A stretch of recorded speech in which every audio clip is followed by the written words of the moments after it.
So before we start, could I please request you to like and subscribe to my channel and share it with friends? It does make a lot of difference. Thank you.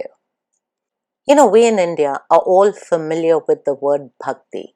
Bhakti is a Hindi word that literally translates to devotion or worship. It has been used very highly in connotation with religion. So and so is a bhakt of Krishna, that means you're a devotee of Krishna, or so and so is a Shiv bhakt, that means you're a devotee of Shiv, you worship Shiv, you pray to Shiv. So bhakti by and large has had a lot of religious connotations. Yes, it is applied to religion more or less, but in my mind, bhakti is also something that is a devotion.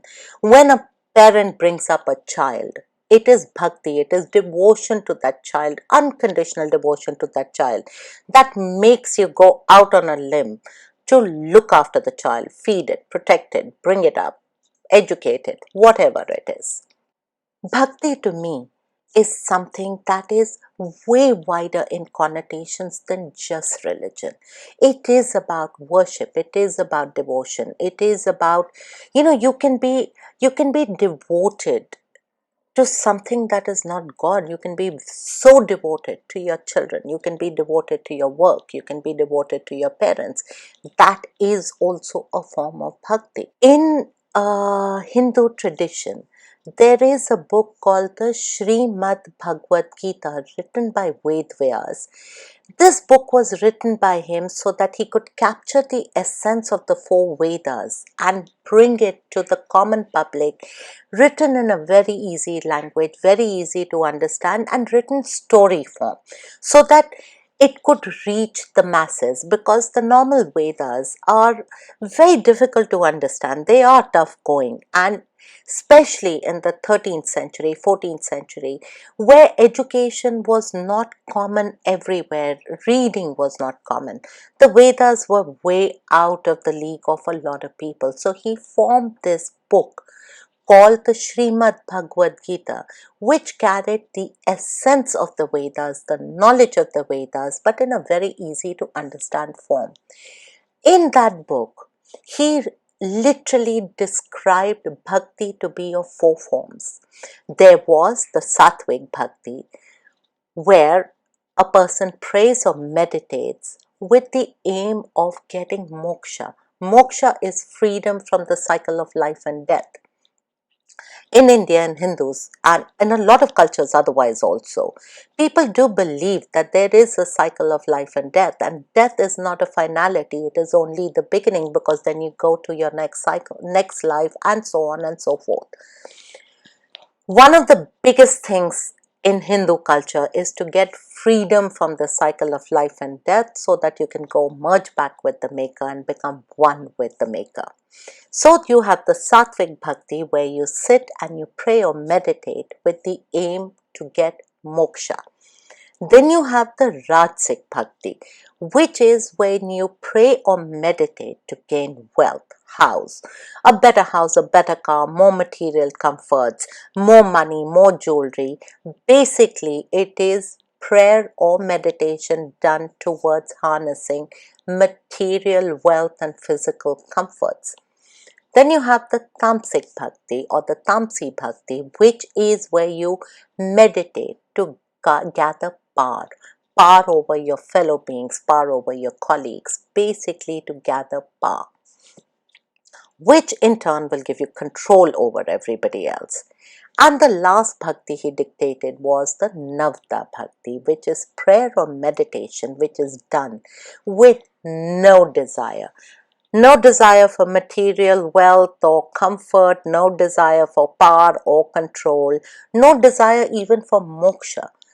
All you do is you sit and pray and meditate just for the pleasure of that experience, unconditionally. No intents, no thoughts, no nothing. So in the four forms of bhakti, Navda Bhakti is, and I've tried it. Well, I haven't tried the bhakti, the Tamsi Bhakti, because never, too laid back, never had desire for control or power or any of that. did definitely try the Rajasic Bhakti, because there are points in our life when you do want to manifest, more money.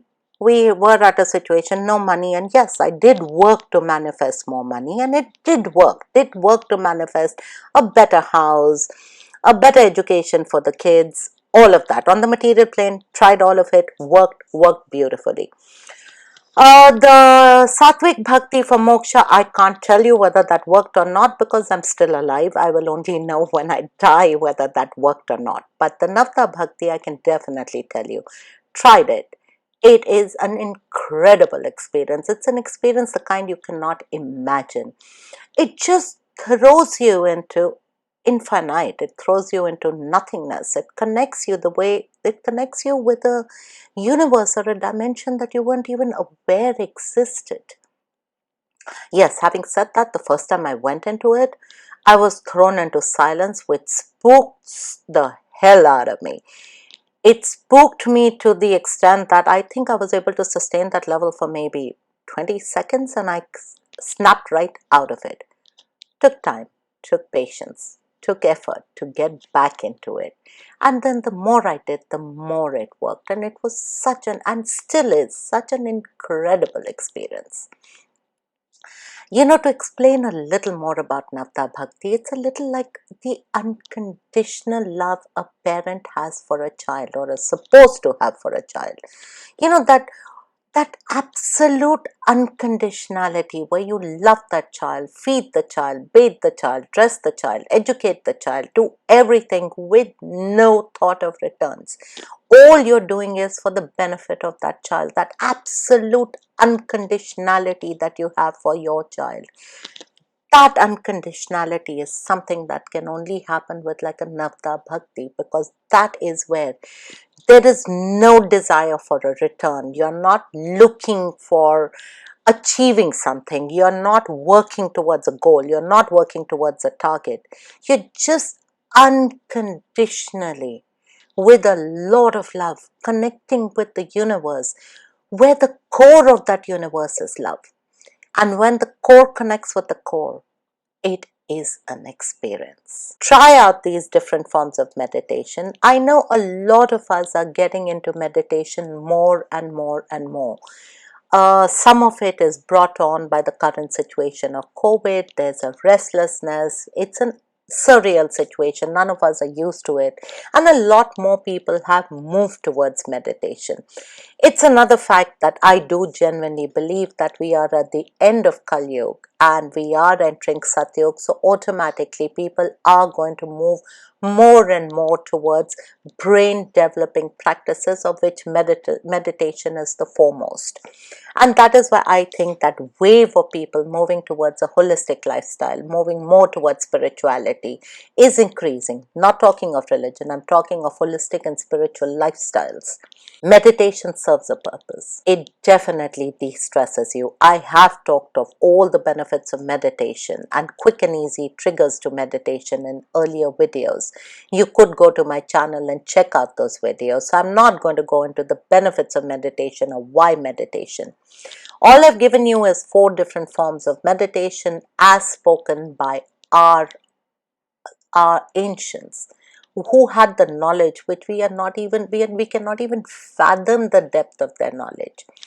Try those meditations. I've tried. They work for me. Whatever experiences that you have when you try the meditations, do put them up in the comments section. I would love to hear about them. And at the cost of being exceedingly repetitive, if you do like the contents of my channel, please do like and subscribe to the channel, and please share it with friends. Look forward to hearing your comments.